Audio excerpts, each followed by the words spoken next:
Bismillahirrahmanirrahim. Assalamualaikum warahmatullahi wabarakatuh. Jumpa lagi bersama Kang Darman DNSA.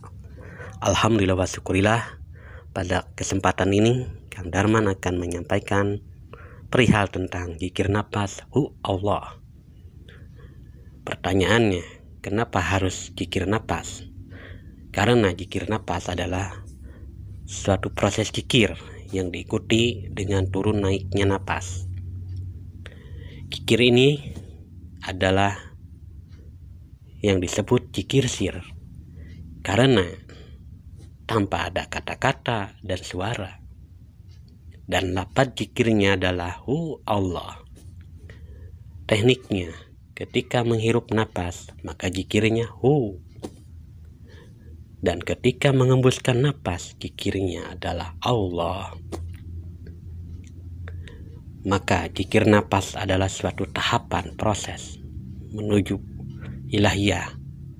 Maka dengan tahap zikir nafas sudur itu adalah rongga yang ada di dalam diri kita.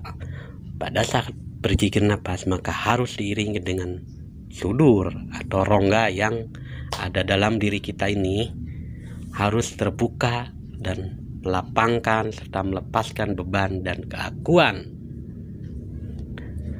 serta menghilangkan segala sesuatu atau kebesaran diri dengan nama lain ego atau nafsu diri, karena itu adalah suatu penghalang perjalanan menuju alam ilahiyah.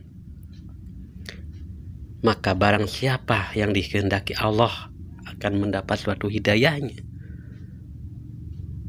dan dia akan membukakan sudur atau rongga yang ada dalam diri kita ini sebagai jalan berserah diri.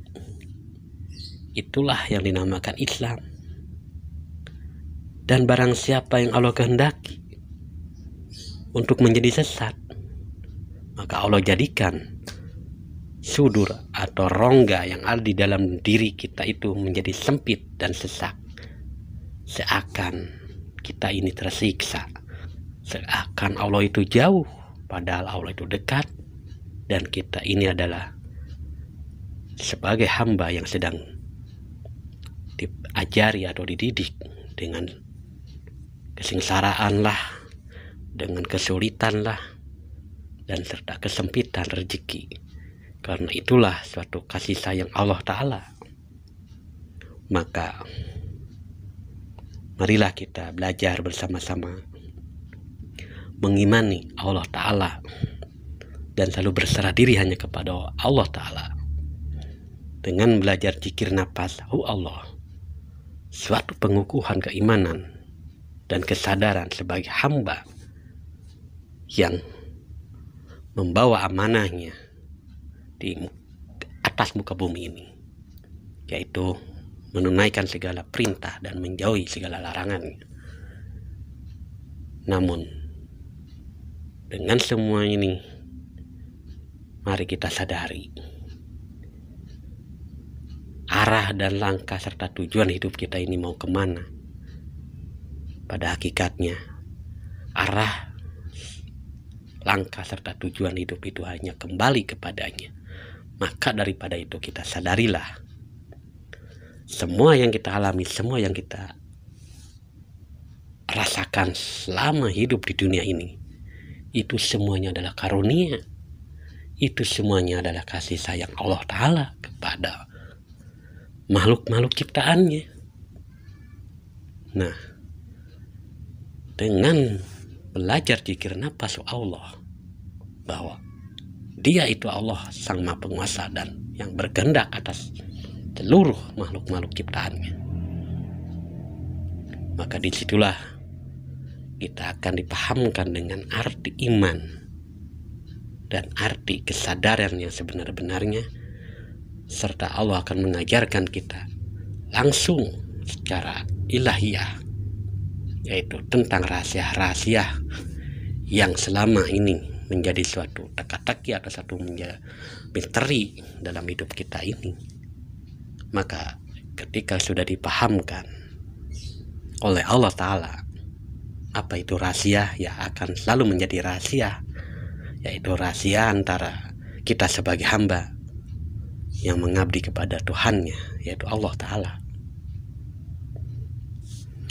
Maka daripada itu, dalam beribadah kita kepada Allah, jangan pernah ada hitung-hitungan. Karena Allah apa? Di dalam sifat 20 sudah tertera kidam. Jadi kidam itu tiada bilangan. Nah, maka kita sebagai hamba kepada Tuhannya, itu Allah Ta'ala, ketika beribadah, baik kita sholat, berpuasa, berzakat, bersedekah, ada hitung-hitungannya. Apa itu? Ya semoga mendapat pahala. Jangan sampai tersirat di benak kita untuk mencari pahala. Nah, disitulah arti kidam, itu tidak menghitung-hitung amal ibadah kita kepada Allah Ta'ala. Namun kalau kita hitung-hitung, Allah akan menghitung dan menghisap berapa kali kamu menerima nikmat dariku. Itu kata Allah. Ya, nikmat yang mana? Ya, nikmat ini keluar masuknya napas. Kalau kita hitung setiap detik, setiap jam, setiap menit, apa terhitung? Tidak. Maka marilah kita sama-sama belajar menyadari bahwa Allah itu Maha Kehendak, Maha Kuasa. Dengan belajar zikir nafas, Allah, itu adalah suatu penyerahan diri. Itulah suatu ketundukan jiwa kepada Sang Ilahi. Semoga saudara dan saudari dimanapun berada mendapatkan hidayah dan karunia Allah Ta'ala untuk menuntun kita ke jalan yang lurus, jalan yang diridhoinya. Amin, amin ya robbal alamin. Cukup sekian dulu apa yang Kang Darman sampaikan.